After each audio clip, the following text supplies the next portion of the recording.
Hi friends, welcome to our channel Telugu teaching class. మనమైతే psychology part 1, part 2, part 3 చేసాం. ఇది part 4.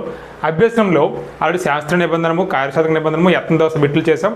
ఇప్పుడైతే అంతర్దృష్టి ప్లస్ పరిశీలన అభ్యాసము ప్లస్ క్షేత్ర సాంకేతిక అభ్యాసం మీద బిట్స్ చెప్తాను చూడండి. ఒకటవది సంజ్ఞానాత్మకవాద ముఖ్య సిద్ధాంతము, అంతర్దృష్టి అభ్యాసన సిద్ధాంతం. చూడండి, సంసర్గవాద ముఖ్య సిద్ధాంతాలు అయితే ఆ మూడు. అందులో ముఖ్య సిద్ధాంతం అంటే ఆధునిక సిద్ధాంతం ఏది అంటే యత్నదోష అని చెప్పాం. అలా కాకుండా సంజ్ఞానాత్మక వాదం యొక్క ముఖ్య సిద్ధాంతం ఏది అంటే అంతర్దృష్టి అభ్యసన సిద్ధాంతం. అలాగే గెస్టాల్ట్ అనేది జర్మన్ భాషా పదం. గెస్టాల్ట్ అనేది జర్మన్ భాషా పదము. దీని యొక్క అర్థము సమగ్ర ఆకృతి. గెస్టాల్ట్ అనే జర్మన్ భాషా పదానికి అర్థము సమగ్ర ఆకృతి.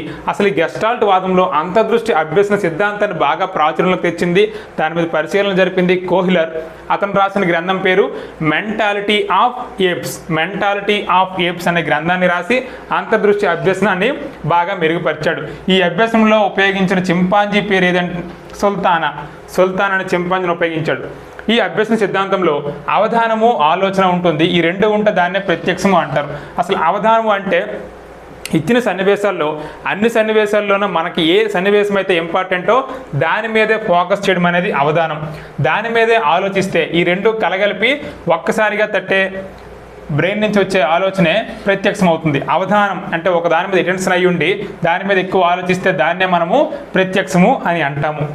చింపాంజీ తానుండే పరిసరాలు అవగాహన చేసుకోవడం. చింపాంజీ కాదు, మనం కూడా ఒక పరిసరాలు ఉన్నామంటే ఆ పరిసరాల చుట్టూ బాగా అవగాహన చేసుకుంటే అక్కడ దాన్ని ఏమంటామంటే సంజ్ఞానాత్మకత అంటాం. అంటే మన చుట్టూ ఉండే పరిసరాలను అర్థం చేసుకుంటే సంజ్ఞానాత్మకత అని దాన్ని అంటాం.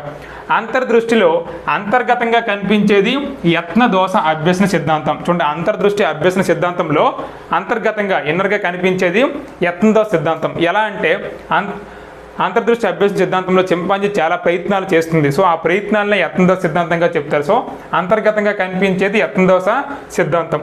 ఇంకేడవది ఒక వ్యక్తి బాహ్య ప్రవర్తన. చూడండి, ఒక వ్యక్తిలో బాహ్య ప్రవర్తించడం, అతని యొక్క ప్రవర్తన అబ్జర్వ్ చేయడము, వేరే వాళ్ళ ప్రవర్తన యొక్క అబ్జర్వ్ చేయడం అనేది కూడా మొత్తం అనేది పరిశీలన అభ్యసనానికి సంబంధించినది.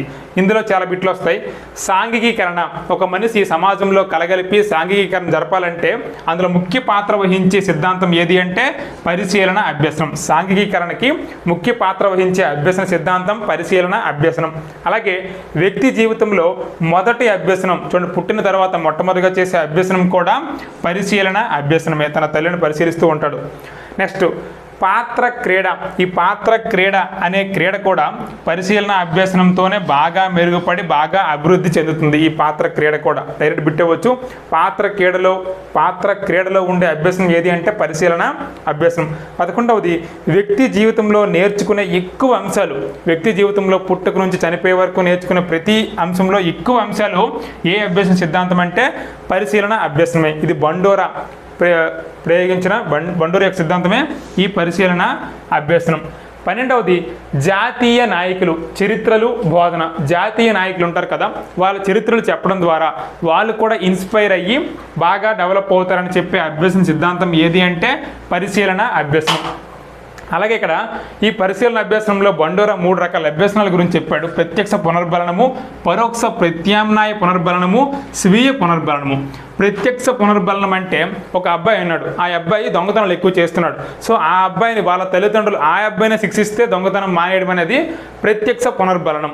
అలా కాకుండా వేరే పక్కింట్లో ఎవరి గురించో సంథింగ్ ఇలాంటి సిచ్యువేషన్ జరుగుతుంది అంటే పక్కింట్లో ఉన్న అబ్బాయిల్ని దండించేటప్పుడు ఇక్కడున్న అబ్బాయి వాళ్ళను చూసి దొంగతనం మానేయడం అనేది పరోక్ష ప్రత్యామ్నాయ పునర్బలనం అవుతుంది. అలా కాకుండా స్వీయ పునర్బలనం అంటే తనకు తానుగా ఏదైనా చెయ్యాలి అని ఒక గోల్ పెట్టుకుని చేస్తే అది స్వీయ పునర్బలనం అవుతుంది. ఈ 3 రకాల పునర్బలనాలు చాలా ఇంపార్టెంట్. 16వది ఇతను బండూరా చెప్పిన పరిశీలన అభ్యాసంలో అవధానం ఉంటుంది, ధారణ, నిష్పాదన లేదా పునరుత్పాదన ఉంటుంది, పునర్బలనం వరుసగా ఉంటాయి. అవధానము అంటే ఆర్జించే ప్రక్రియలో ఒక అంశం గురించి ఫోకస్డ్గా ఉండడమే అవధానం. ఆ అవధానాన్ని మన మైండ్లో ఎక్కువ కాలం గుర్తించుకోవడమే ధారణ. ఈ నిష్పాదన లేదా పునరుత్పాదన అంటే ధారణలో ఉన్న అంశాన్ని బయటికి ప్రకటించడమే ఈ పునరుత్పాదన. మరి ఈ పునరుత్పాదన కానీ అవధానం కానీ ధారణ కానీ బాగా రిపిటేషన్గా జరుగుతూ ఉండాలంటే దేని మీద ఆధారపడుతుంది అంటే పునర్బలనం. దీనికే ఇంకో పేరు ప్రేరణ. అంటే పునర్బలనం సరిగ్గా పాజిటివ్గా ఉంటే ఆ పరిశీలన ముందుకు వెళ్తుంది పురోగమంగా. ఈ పునర్బలనం కానీ నెగిటివ్గా వస్తే ఆ పరిశీలించిన అంశం అనేది తిరోగమనం చెందుతుంది. నెక్స్ట్ 17వది చలన అభ్యసనానికి అధిక ప్రాధాన్యత ఇచ్చే సిద్ధాంతం. అంటే నేను బిట్ చెప్పడం మర్చిపోయాను. చలన అభ్యసనానికి అధిక ప్రాధాన్యత ఇచ్చే సిద్ధాంతం ఏది అంటే యత్నదోష సిద్ధాంతం. అలా కాకుండా మిమిక్రీలో ఇమిడి ఉన్న సిద్ధాంతం చూడండి, యత్నరహిత, ఇది గుర్తించాలి. యత్నదోష సిద్ధాంతం అంటే ట్రయల్ అండ్ ఎర్రర్. యత్నరహిత అభ్యాసం ఇంకో పేరంటే పరిశీలన అభ్యాసం. దీనికే సాంఘిక అభ్యాసం అని కూడా పేరుంటుంది. యత్నరహిత అభ్యాసం అంటారు. మిమిక్రీ చేయడం అంటే వేరే వాళ్ళని చూసి పరిశీలించాలి. సో ఇందులో ఇమిడి ఉన్న సిద్ధాంతం పరిశీలన అభ్యసనం. నెక్స్ట్ 19వది క్షేత్ర సిద్ధాంతకర్త ఎవరు అంటే కట్ లెవిన్. క్షేత్ర సిద్ధాంతాన్ని ప్రతిపాదించింది లెవిన్. సాంకేతిక అభ్యసనాన్ని ప్రతిపాదించింది టోల్మెన్. సాంకేతిక అభ్యసనం ప్రతిపాదించింది టోల్మెన్. ఫ్రెండ్స్ 20 బిట్లు సైకాలజీలో అభ్యాసంలో ఆల్రెడీ మనం చాలా చేసాం. అవి కూడా నేను డిస్క్రిప్షన్లో లింక్ ఇవ్వడానికి ప్రయత్నిస్తాను. అలాగే స్మృతి, అభ్యసన బదలాయింపులు ఇవన్నీ కూడా ఉన్నాయి. స్మృతి వక్రరేఖలు అవన్నీ కూడా నెక్స్ట్ వీడియోలో బిట్ల రూపంలో ఇవ్వడానికి ప్రయత్నిస్తాను. ఈ వీడియో మీకు నచ్చినట్లయితే మన ఛానల్ సబ్స్క్రైబ్ చేయండి, లైక్ చేయండి, మీ ఫ్రెండ్స్ అందరికీ షేర్ చేయండి. Thank you. మీ టీచర్ తీరు.